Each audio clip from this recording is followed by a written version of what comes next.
Hi guys, I'm back. Today we're doing the recipe that everybody's been asking for called ragu. It's my grandmother's old recipe. My mother cooked it, my grandmother.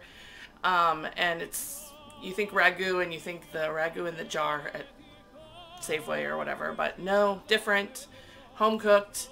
Usually like to start this recipe 3 or 4 hours before dinner. It's about 2 o'clock now, so I'm getting started on the sauce, and that's the main part of the meal. So basically I start out with my chopped onions and garlic like you start any sauce, with some olive oil. The meat that you're going to want to buy is the shoulder, so it's basically the shoulder ribs, boneless. My grandmother always said to use the shoulder. It's better, less fat, and always get boneless. You don't want to be taking it off the bone. So we're going to warm up some olive oil and saute our garlic and onions. Alright, we're back, and I am sauteing my onions and garlic. I like to brown the garlic a little bit first, not too much. It's a whole onion in there, and about 4 or 5 cloves of garlic. I like to use a lot of garlic. You can never go wrong. I am about to chop up my meat, and just to show you, I'm using 2 packages. I usually cook enough for 2 families. I usually don't make this unless there's other people coming over, and we have a family that's coming over tonight. So basically you're going to chop this into, I can't do this while I'm holding the camera, so I'm going to show you a little bit. You're going to chop this into pieces about that size. About this size. We're going to salt and pepper them and then throw them in the pot. So I'm going to cut up all this meat, show you what it looks like afterwards, and then we will saute it with the onions and garlic. Alright, so I've got my meat cut up. I have generously salted and peppered this. It's really important to keep the flavor in. This is the most important part of your sauce, so you have to make sure you keep the fat on that comes on it, like pieces like this. Keep that fat on, that's going to flavor this. And this is what, just like if you've ever made pulled pork sandwiches, this is going to sit and simmer in this sauce for few hours, probably 3 hours. So we want all of the fat and yumminess from this to come out into our sauce. So we're going to stir it up with those onions. Turn it down a little bit, medium, and let this meat brown, stirring it every once in a while. But we are just going to let it brown on the outside. You don't have to necessarily cook it all the way through yet. Alright, finishing touches on getting this sauce started. This is what my meat looks like. It's all browned, nice and caramel kind of looking. And now we put in, I just buy Safeway regular 100% tomato sauce or puree, whatever you like.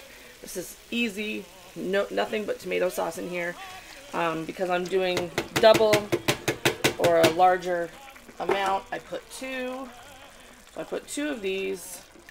Always put tomato paste, and I hate to sound Italian here for a second, but Americans, which I am one, but today I'm an Italian, like to use a lot of tomato paste. I don't think it's necessary. I was told by my grandmother it's not. It makes the sauce really dark.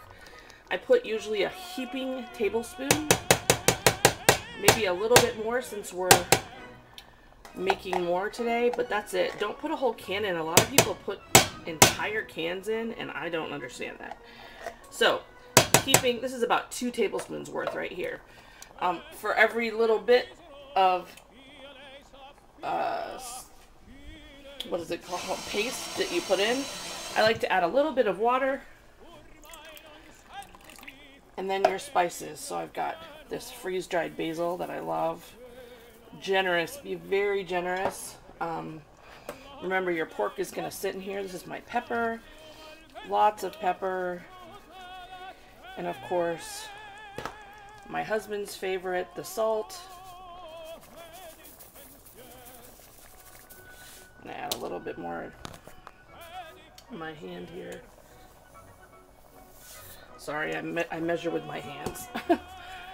So, looks like we pretty much got everything. Stir it up really good. And now we're going to let it simmer. We're going to let this sit for, it's 2:30 now, so I'm going to let this sit until at least 4:30, and then I'm going to show you what to do with the meat. What makes this sauce so good is not just the fact that it sits, but what you do with the meat after. You take the meat out and how you serve the pasta. And I'll give you a hint, it includes some ricotta cheese. Alright, 2 hours. Hey guys, okay, so it's been a few hours. It's about 5:15. This is my sauce. It's all nice and cooked and rich. What you want to do now is you want to use a slotted spoon and take out the pork. It's nice. My family used to always serve the pork separate. So you put it on the side. I've got about 45 minutes until company arrives and dinner will be ready. So what I like to do is take the pork out, sift that, strain the sauce out, and then put your pasta water on, make your pasta, garlic bread, salad, whatever else. And then last but not least, I will show you how to plate the pasta with the ricotta cheese and how to serve it to your guests. Okay, so the pasta's done. In here, I've got 2 huge scoops. I guess it would probably be like a third a cup, maybe a half a cup of ricotta cheese, which is this.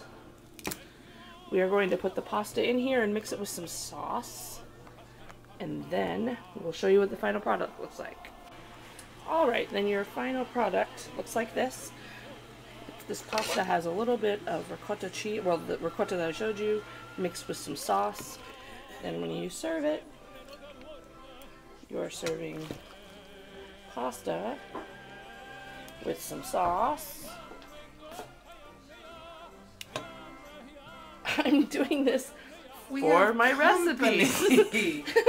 And there then, are people waiting to eat. And it's time. And then you put a little of the meat on top, and it's done. Hey, enjoy. Could we get this on film real quick? Let me show you how to recycle a couple of boxes. Like, when your pasta boxes are empty, we can use them for crafts. You don't just leave them on the counter. You break them down. It's real easy to do. Thank you. You just open up the bottom like so. And we're done. And like so. Thank you for the recycling. And enjoy the food.